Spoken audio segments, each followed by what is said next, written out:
Muy bien. Muy bien, vamos a continuar, hermanos, en el día de hoy, 5 de septiembre, con nuestra serie sobre la importancia de la doctrina en la iglesia en Primera Timoteo. Desde el inicio hemos estado haciendo referencia a cómo es que llegamos aquí, desde el paraíso con Adán y Eva, cómo se pierde, el hombre cae, y luego cómo es que ahora va a ser restaurado en la iglesia. ¿Cómo es que nos encontramos ahora con el apóstol Pablo mandándole a Timoteo que cuide la doctrina en la iglesia, que ahí en Éfeso estaban teniendo algunos problemas, sobre todo con los ancianos, también con algunas mujeres? Y hoy vamos a tocar el capítulo número 5. El capítulo número 5, donde el apóstol Pablo va a tratar dos de estos temas importantes que estaba ocasionando cierta problemática en la iglesia, y que es el asunto de las viudas y de los ancianos. Había ancianos que estaban desviándose, que no estaban permaneciendo en la doctrina, que estaban algunos apostatando de la fe, algunos metiéndose en genealogías, en discusiones vanas, otros extendiendo todo esto a través de algunas, al parecer, mujeres, viudas jóvenes que empezaban a ir entre las casas donde se reunían para esparcir estas ideas. La situación no estaba muy bien, y va a tomar este tiempo para hablar a Timoteo de lo que debe de hacer, y aquí en capítulo 5 le va a dar algunas indicaciones, y al hacerlo quiero que también pensemos en el huerto del Edén y que nos traslademos hacia allá. Ya en la semana pasada habíamos hablado acerca del reposo de Dios, como nuestro hermano Carlos Astorga en Tesalonicenses habló de un reposo escatológico. Cuando el Señor Jesucristo se manifieste, va a traer juicio para aquellos que se oponen y eran perseguidores de la iglesia. Pero también dice, para ustedes les va a dar reposo junto con nosotros. Cuando Cristo se manifieste, hay un reposo para el pueblo de Dios. Pero vimos cómo ese reposo empezó ya en la iglesia de Dios, y hablamos cómo la iglesia es ahora ese lugar del reposo de Dios. Eso que se veía ya en el huerto del Edén, cuando Dios reposó después de hacer su creación, después de vencer el caos, de ordenarlo y llenarlo y hacerlo todo bueno y hermoso, entonces reposó. Vimos cómo esto se va manifestando en el tabernáculo también. Ahí se viene la presencia de Dios, pero el tabernáculo aún, y que vence a todo este caos, pero ahora en Egipto por medio de las plagas, y esa vaciedad todavía en el desierto hasta que llega a la tierra prometida. Mientras tanto, mientras está en el tabernáculo, no es todavía exactamente un reposo, sino un combate. Y el grito de batalla es: levántate, Jehová, con tus millares. Y luego, cuando se detenían, vuelve a tus millares, a tus guerreros, a tu ejército. Pero una vez que están en la tierra prometida, hacen el templo, y el templo se le llama el lugar de reposo, y ahora dice: levántate, Jehová, al lugar de tu reposo, tú y el arca de tu poder. Y en ese lugar de reposo ya dice que fue construido el templo cuando todos los enemigos habían sido vencidos. Algo similar vemos con el Señor Jesucristo, que vence a los enemigos. No vence solamente al caos, vence a Satanás, vence al pecado, y entonces dice: edificaré mi iglesia, y él asciende al trono de la majestad en las alturas, después de haber efectuado la purificación de nuestros pecados por medio de sí mismo, y se sienta en el lugar de su reposo. Y aquí en la iglesia ahora está manifestando ese reposo que ya vimos en el capítulo 2 de Timoteo, que es una vida quieta y reposada, una vida donde no deben de estar ahí los hombres pugnando, sino levantar las manos santas sin ira ni contiendas, donde las mujeres deben de aprender quieta y sosegadamente, donde lo que interrumpe ese reposo, esa tranquilidad, ese lugar apacible de Dios en la iglesia, es la apostasía. La apostasía es lo contrario, es alejarse de Dios, es escuchar a la serpiente, a espíritus engañadores, es escuchar a la serpiente y alejarse de Dios.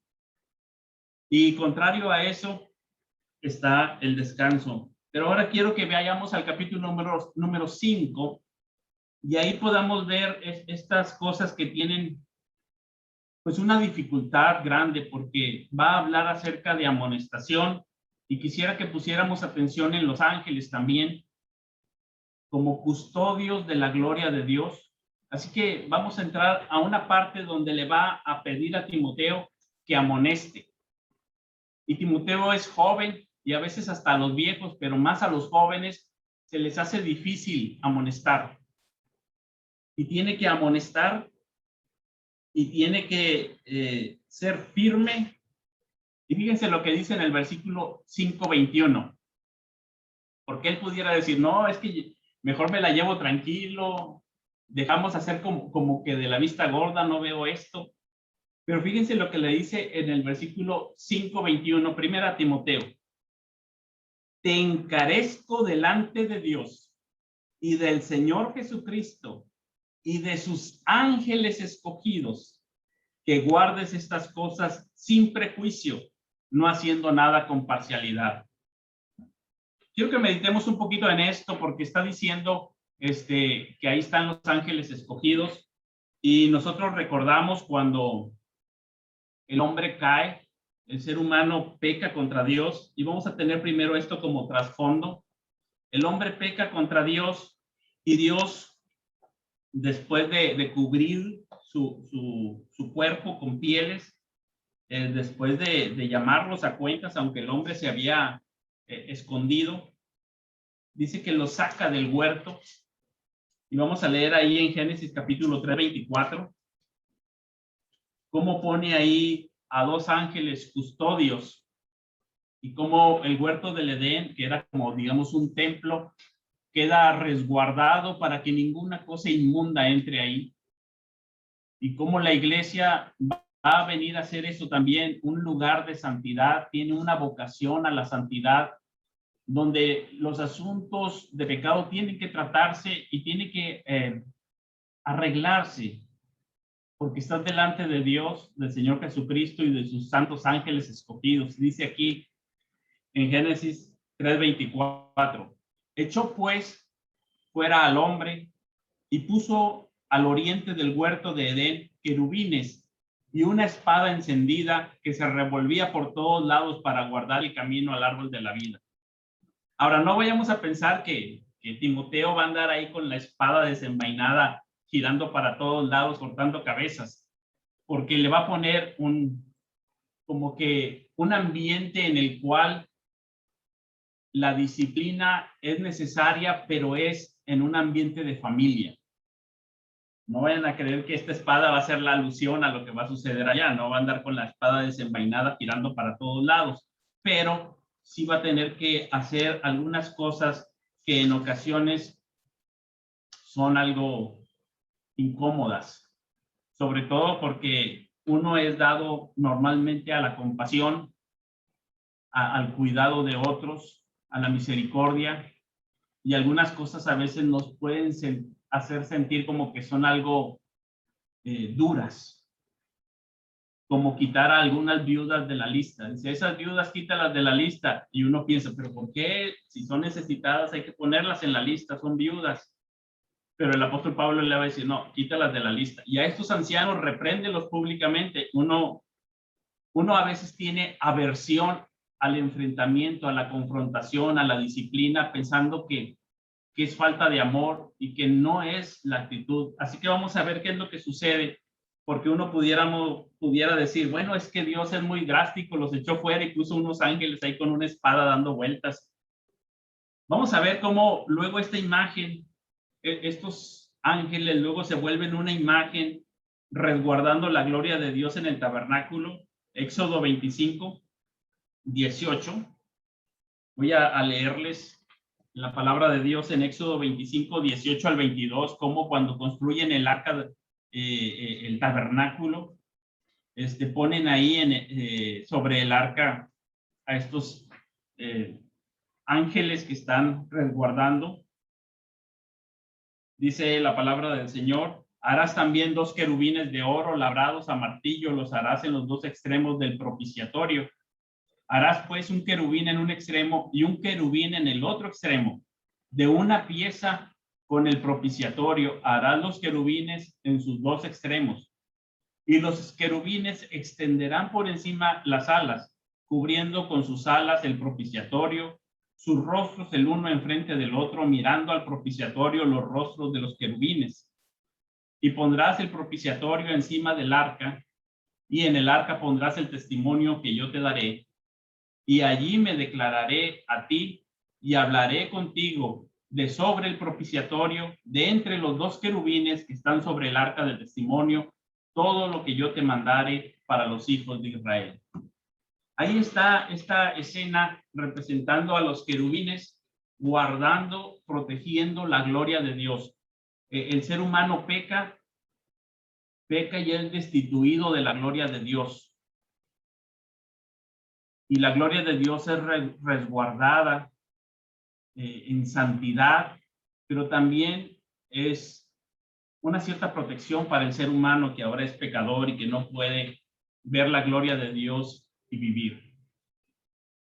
Esto luego se ve reflejado también en el templo de Salomón, que en el templo de Salomón hace algo similar, de poner no solamente ahora en el arca, sino que en las cortinas, en las paredes, hay imágenes de estos ángeles, hay grabados, está por todo alrededor, de manera que cuando alguien entra dice, estoy en la presencia de Dios y de sus ángeles. O sea, no hay manera de evadir eso. Cuando ellos pecan, cuando ellos meten ídolos al templo, lo están haciendo delante de Dios y delante de sus ángeles. Estaban ahí representados todos. Es imposible no verlos e impactarse con ellos, ¿verdad? Están observando alrededor. Y ahora estos ángeles tenían dos caras. Para un lado tenían cara de humano, un humano inteligente con sus ojos que te escrutinan, y para el otro lado tenían una cara de león, impresionante, ¿verdad? Ya si ante eso todavía tienes la conciencia cauterizada para seguir adelante con lo que estás haciendo, pues no es porque no hubiera advertencia. Había advertencias claras. No voy a leer ahorita los pasajes de Reyes, pero el de Ezequiel sí, porque luego él va a ver esto en visiones y va a recordar todo lo que ahí ocurre en el templo. Como lo hemos visto cuando estuvimos en la lectura, Ezequiel fue de esos libros impactantes, y vamos a ver el 41:18 de Ezequiel.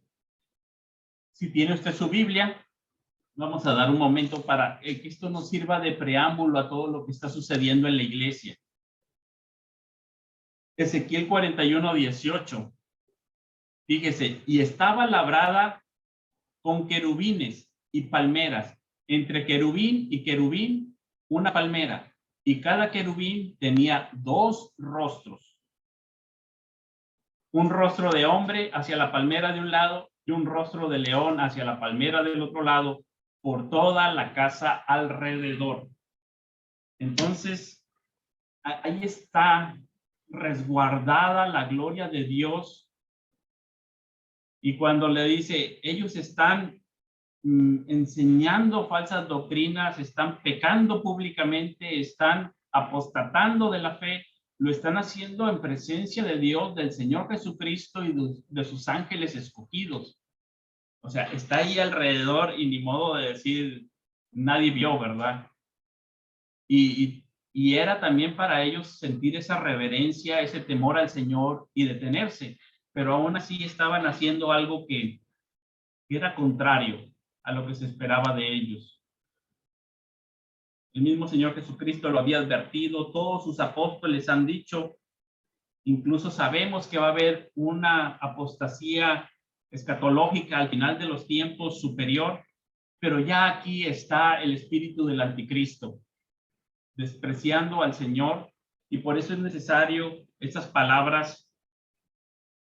Cuando somos conscientes de la gloria de Dios puesta en medio de su iglesia, entonces estas palabras cobran otro sentido y relevancia. Voy a empezar a leer, si me acompañan, a 1 Timoteo capítulo 5, y vamos a leer todo el capítulo. 1 Timoteo capítulo 5. Y primero pone este ambiente, pero después se va, pues algo, digamos, lo duro, ¿verdad? Dice así: No reprendas al anciano, sino exhórtale como a padre. A los más jóvenes como hermanos, a las ancianas como a madres, a las jovencitas como hermanas, con toda pureza. Honra a las viudas que en verdad lo son, pero si alguna viuda tiene hijos o nietos, aprendan estos primero a ser piadosos para con su propia familia y a recompensar a sus padres, porque esto es lo bueno y agradable delante de Dios. Mas la que en verdad es viuda y ha quedado sola, espera en Dios y es diligente en súplicas y oraciones noche y día, pero la que se entrega a los placeres viviendo está muerta. Manda también estas cosas para que sean irreprensibles, porque si alguno no provee para los suyos y mayormente para los de su casa, ha negado la fe y es peor que un incrédulo. Sea puesta en la lista solo la viuda no menor de 60 años, que haya sido esposa de un solo marido, que tenga testimonio de buenas obras, si ha criado hijos, si ha practicado la hospitalidad, si ha lavado los pies de los santos, si ha socorrido a los afligidos, si ha practicado toda buena obra. Pero viudas más jóvenes no admitas, porque cuando impulsadas por sus deseos se rebelan contra Cristo, quieren casarse, incurriendo así en condenación por haber quebrantado su primera fe.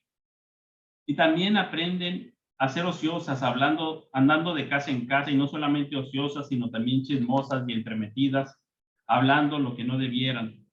Quiero pues que las viudas jóvenes se casen, críen hijos, gobiernen su casa, que no den al adversario ninguna ocasión de maledicencia, porque ya algunas se han apartado en pos de Satanás.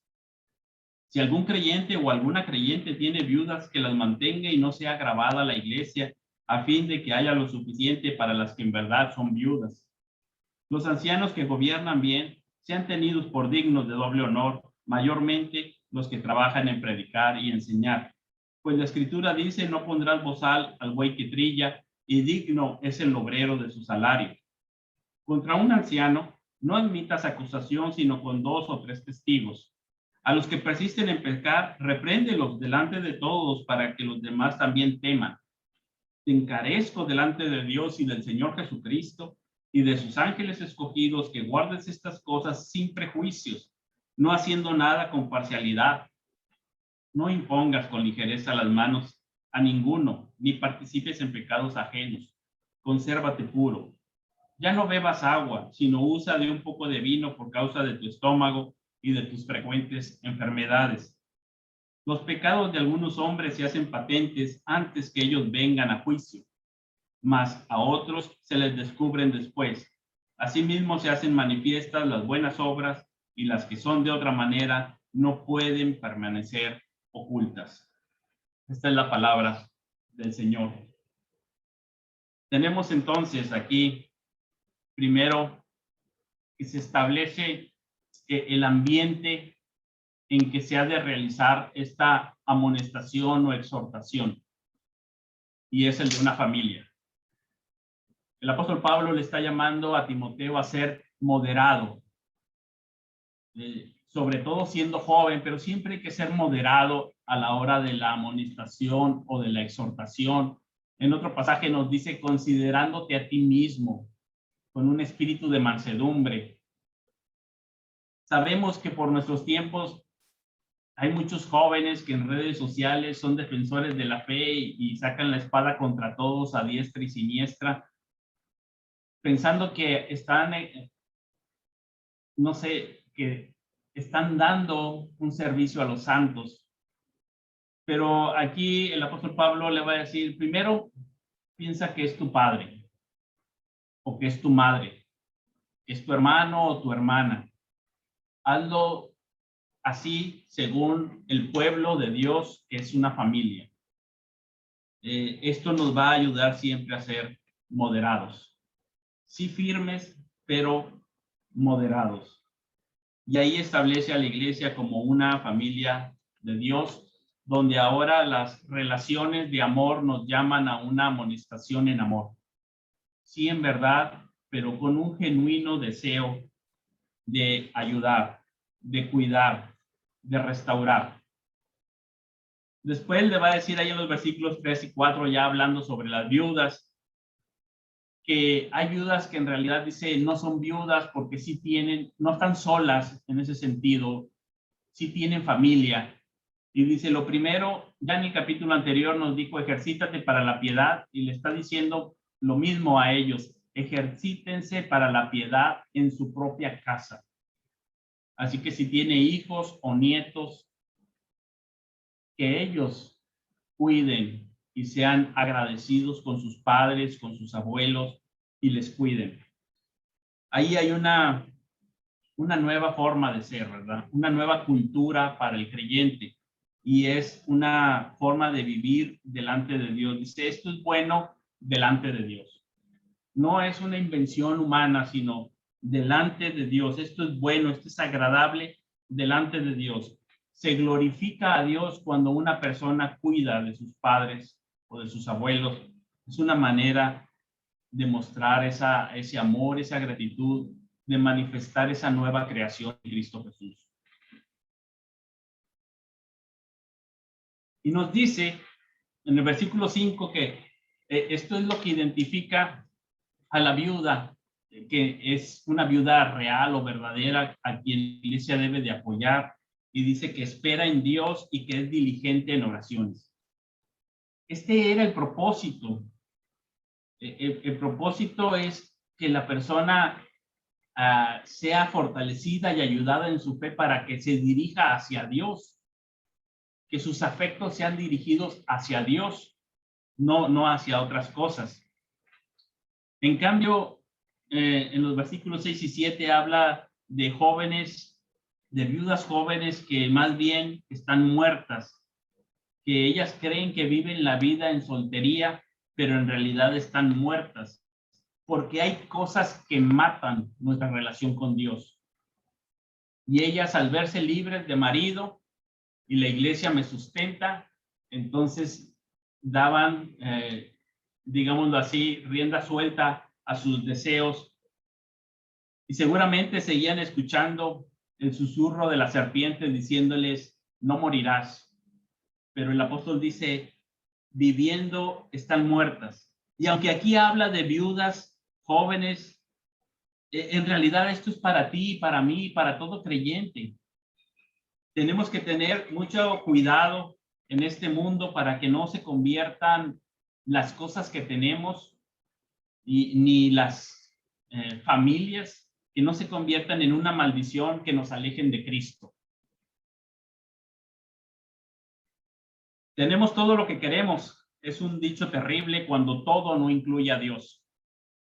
C.S. Lewis en El Gran Divorcio decía, solo hay un buen Dios, todo lo demás es bueno cuando mira a Él y malo cuando se aleja de Él. El propósito era que estas mujeres fueran irreprensibles, que fueran hacia Dios, no que se alejaran. Y lo que estaba sucediendo era lo contrario. Esta es la apostasía. Se habían ido en pos de Satanás, alejándose de Cristo. Es lo que acababa de decir en el capítulo 4.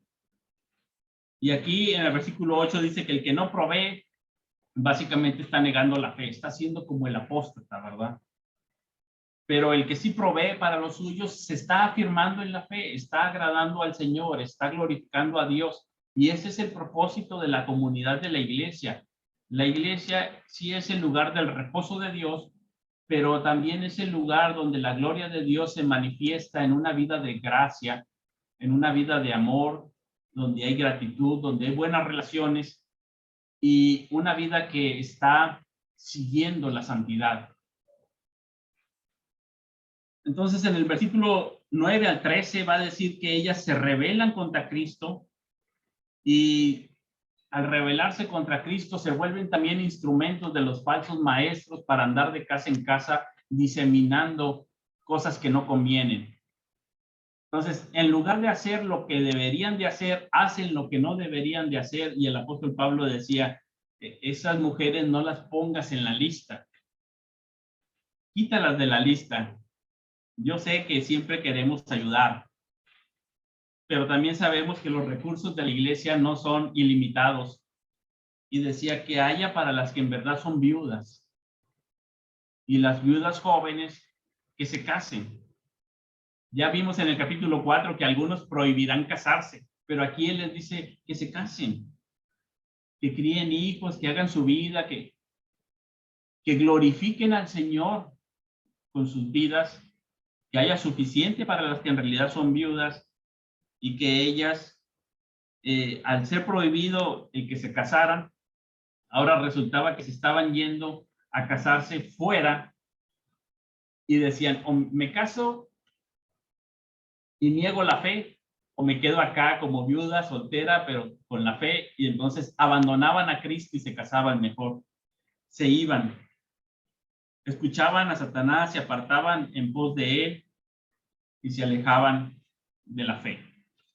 Por eso les amonesta, dice, si alguna creyente tiene viudas, ahí en la frase es alguna creyente, hablando de como si tuvieran algún caso ellos donde alguna mujer que tenía recursos no quería mantener a su madre o a su abuela. No estaba hablando ahí precisamente de hombres, sino de mujeres en ese versículo, y luego ya le compusieron ahí los traductores porque lo vieron muy, muy fuerte y dijeron si algún creyente o alguna creyente, pero nada más dice alguna creyente, como diciendo que también es su responsabilidad, no piense que por ser mujer no lo es su responsabilidad, y dice que guarde, que cuide, que mantenga, que honre a las viudas, y ese sentido de honrar tiene que ver con una ayuda económica. Honrar a las viudas es una manera de manifestar esa vida nueva en Cristo. Pero la familia primero, decía. Y así es, ¿verdad? Entonces, el primero tiene que ejercitarse en la familia. Y ya la que está completamente sola, ahora sí, es cuidada por la iglesia. Y ya hay recursos para cuidarla, a la que verdaderamente es viuda, que tiene testimonio de buenas obras, que espera en Dios, que es constante en las oraciones, que hace manifiesto que depende de Dios.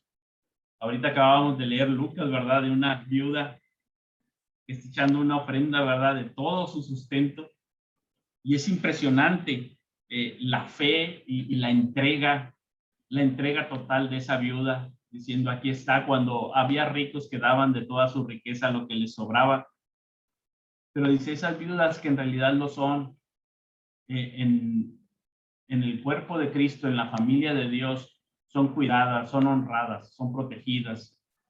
Y esa es la forma de la vida cristiana. Pero después pasa con los ancianos. Los ancianos tenían ahí también una dificultad muy grande porque algunos estaban apostatando y había mucho conflicto, ya lo vimos en el capítulo 3, pero ahora aquí les dice que tiene que reprenderles, pero sí con testigos. Antes de esto les habla también del honor, de que honren a esos ancianos, a esos pastores. Dice, los ancianos que gobiernan bien sean tenidos por dignos de doble honor. Algunos comentan que aquí habla solamente de honor en el sentido de respeto, no de exactamente de dinero. Pero los dos ejemplos que pone el apóstol Pablo son claramente de dinero. Habla de un buey y de un jornalero, de un trabajador, ¿verdad? Y dice, no pondrás bozal al buey que trilla y digno es el obrero de su salario. Entonces, está hablando claramente de dinero. Y le está diciendo, esos que están gobernando bien, cierto, hay algunos que no, pero los que enseñan, predican, dice que sean dignos de doble honor. También la iglesia, a través de los años, en la historia, ha tratado con honor a los que enseñan o predican, ¿verdad? En el sentido de honra. Incluso a través de la historia se les ha puesto el prefijo de santo o san. Por ejemplo, San Agustín, a alguien que ha sido destacado como maestro. Normalmente es una manera de honrarlos. No a todos los creyentes se les llama san, pero a los que se les llama san normalmente es porque han tenido una labor importante de enseñanza y defensa de la fe. En un mundo de apostasía era muy honrado y entonces tenemos algunos como San Pablo, San Mateo, San Agustín, así, ¿verdad? A lo largo de la historia, porque establecieron un ministerio de enseñanza importante. Y dice, a esos tenlos por dignos de doble honor. Pero también no quiere decir que sean intocables. Dice, si hay que reprender, que sea con testigos. Y algunos, dice, tienen tan cauterizada la conciencia que persisten en pecar, y dice, eso repréndelos públicamente, para que los demás ancianos también teman, y también la iglesia en general, pero para que también teman, porque están persistiendo en pecar. Y normalmente somos enemigos de esas cosas, ¿verdad? De desenmascarar. El capítulo 4 decía que eran hipócritas con una máscara, y dice, aquí quítale la máscara en público. Y eso es algo complicado. Y la iglesia tiene que comprender cuál es el sentido cuando esto se llega a hacer. Cuando alguien, no alguien de fuera, sino está en la iglesia local. Porque hoy en día con las redes sociales se quiere desenmascarar a aquel y aquel y aquel que está ya lejos, ¿verdad? Y tirar para todos lados. No está hablando de eso, está hablando de algo aquí como familia, en un ambiente de amor, de fe, de respeto, de mucho cuidado y solemnidad. Está hablando de un amor que se manifiesta hacia las personas que están pecando, queriendo que sean advertidos y que vengan al arrepentimiento. Un amor por la iglesia, queriendo que los creyentes sean protegidos. Un amor por los no creyentes que están alrededor, para que no tengan una mala impresión del evangelio y que puedan ver el poder transformador y restaurador del evangelio en una comunidad que vive en amor, pero que también puede reprenderse, confesar, arrepentirse y ser restaurados en amor. Pero principalmente esto manifiesta un amor por Cristo, la supremacía de la gloria de Cristo en la iglesia. Así que eso de desenmascáralos porque persisten en pecar y hazlo público, sí es serio, pero también es serio lo que está haciendo contra la causa de Cristo, contra la gloria de Cristo. Un día sabemos que esta iglesia que sí ya venció al pecado, pero que todavía peca, un día sí será perfeccionado, y nos dice el Apocalipsis que habrá una purificación y limpieza total hacia el final. Así como hablamos del reposo hacia el final, que será total, también la purificación, y dice que entonces en esa iglesia que desciende de Dios, no entrará en ella ninguna cosa inmunda o que hace abominación, no entrará ningún pecado, ninguna cosa mala. Estará totalmente prohibido, totalmente ajeno, pero aquí mientras sí nos encontramos con estos tiempos, y les dice, repréndelos. Y le dice, y esto es delante de Dios, de Jesucristo y de sus ángeles. Hay una función de cuidar la santidad, de velar por la santidad y de poder siempre, gracias a la obra de Cristo, acudir al trono de la gracia por misericordia. Ese lugar del arca, el propiciatorio, que estaba guardado por unos querubines, protegiendo la gloria de Dios, nos dice el autor de Hebreos, que ahí es a donde entró el Señor Jesucristo, y que ahora nosotros podemos, gracias a la sangre de Cristo, llegar al trono de la gracia. El trono de la gracia es ese lugar donde la manifestación de la gloria de Dios llegaba y perdonaba los pecados. Ese propiciatorio es el trono de la gracia, y dice que ahora nosotros podemos llegar, gracias a la obra de Cristo, al trono de la gracia y suplicar misericordia. Y la idea aquí es que haya arrepentimiento, que haya temor del Señor, que no sea algo con ligereza, sino que sea algo genuino, y entonces uno llegue al trono de la gracia por la obra de Jesucristo y pueda alcanzar esa misericordia y ser restaurado a la comunión con Dios y unos con otros. No podemos tomar a la ligera el pecar contra la iglesia de Dios. Y aquí había hombres que estaban pecando contra la iglesia de Dios. Y algunos se ocultaban, por eso le dice, los pecados de algunas personas permanecen ocultos hasta que vengan al juicio. Pero llegará un día en que será visible todo lo que hayamos hecho, sea bueno o sea malo. Y dice, si estos ancianos están haciendo algo incorrecto y Timoteo no se da cuenta y otros no se dan cuenta, pero ellos persisten y siguen, un día eso se verá. Es como la imagen que ahorita veíamos en el templo. Estaba rodeado y decía, querubín, palmera, querubín, palmera, querubín, palmera, y cada querubín con dos rostros. O sea, no hay para dónde hacerte, o topas con palmera o topas con querubín. Un día tendremos que dar cuentas delante de Dios los que somos maestros y pastores en la iglesia del Señor, sea del tamaño que sea la iglesia. Pero así también como las cosas malas están ahí y serán dadas a conocer un día, porque algunas no son patentes, también las buenas obras. Puede haber muchas buenas cosas que algún anciano, pastor, maestro esté haciendo y nadie lo note. Muchas buenas cosas que los cristianos, los creyentes hacen unos por otros y que parece ser que nadie lo nota. Parecen ser cosas muy modestas, discretas, pero un día también esas saldrán a la luz y dice que el Señor lo manifestará y Él se encargará de dar a cada uno su alabanza de parte de Dios. Dios lo hará un día. La iglesia es el lugar donde Dios manifiesta su gloria. La gloria de Dios se manifiesta en la faz de Jesucristo, lleno de gracia, llevándonos en arrepentimiento para que nosotros podamos confiar en el Señor. La gloria de Dios se manifiesta en su iglesia, como nos decía el apóstol Juan en capítulo 17, 22, donde dice, la gloria que me diste yo se las he dado para que ellos sean uno. Ahí en la unidad de la iglesia se manifiesta la gloria de Dios.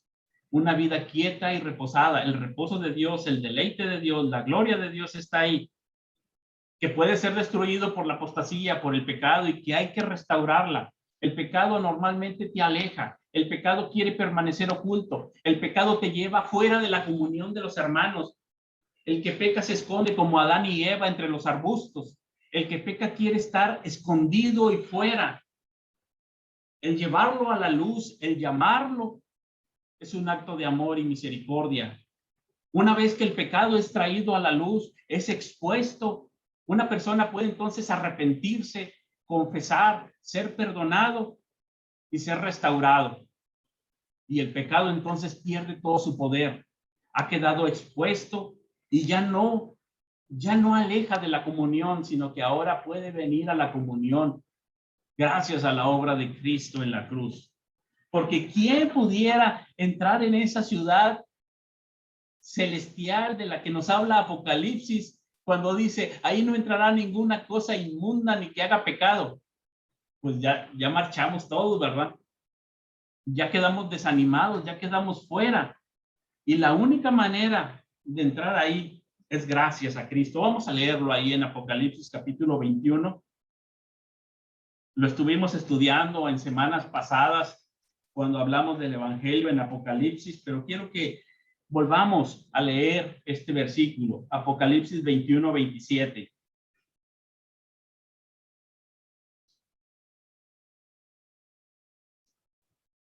Fíjense lo absoluto que es, usando el no y el ninguna, cómo es de absoluto. No entrará en ella ninguna cosa inmunda o que hace abominación y mentira, sino solamente los que están inscritos en el libro de la vida del Cordero. Todos hemos pecado y estamos destituidos de la gloria de Dios. Y si hay alguna posibilidad para que usted y yo podamos participar de la comunión con Dios, es gracias a la obra del Cordero. Por eso dice el libro de la vida del Cordero. Gracias a la obra de Cristo en la cruz, a su muerte. Ahora lo que vamos a celebrar con la cena del Señor es la maravillosa gracia de Dios. Él murió por mis pecados. Él fue resucitado. Él perdonó mis pecados y me dio una vida nueva. Y gracias a Él y solamente a Él es que nosotros podemos tener esa esperanza bienaventurada de entrar en esa ciudad a la comunión con Dios en un lugar santo.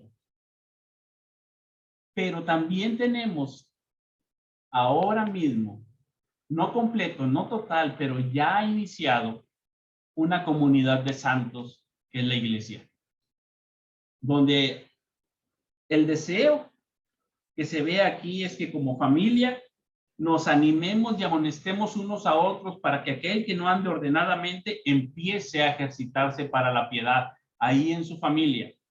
Para aquel que anda haciendo otra cosa, pecando contra el Señor, contra su iglesia, contra la gloria de Dios, se arrepienta y entonces regrese al camino del Señor y a la comunión. El pasaje es complicado, pero cuando vemos que el no hacerlo es dejar a las personas en el camino que van en pos de Satanás, entonces esto se hace necesario. Con amor, con mesura, pero es necesario, como cuando un padre llama la atención a un hijo. No porque quiera destruirlo, sino porque lo ama. Y nuestro Padre nos está dando aquí cómo se desarrolla esta comunidad. Timoteo era joven y tiene ahí sus advertencias y le dice a las señoritas, a las jóvenes, como si fueran hermanas, dice con toda, con todo cuidado, perdón, ya perdí el pasaje, dice con toda pureza, porque luego va a decir a las viudas jóvenes que se casen, y alguien pudiera decir, se me hace que Timoteo anda detrás de alguna viuda joven, ya le echó el ojo y por eso está diciendo esto. Pero no es así. Ni tampoco que él ande buscando venganza contra otros ancianos que estaban. No es así. Dice, como si fuera tu padre. No es sacar la espada y no es con dobles intenciones, con toda pureza, buscando el bien espiritual, pero también el bien físico, el bien de la persona entera.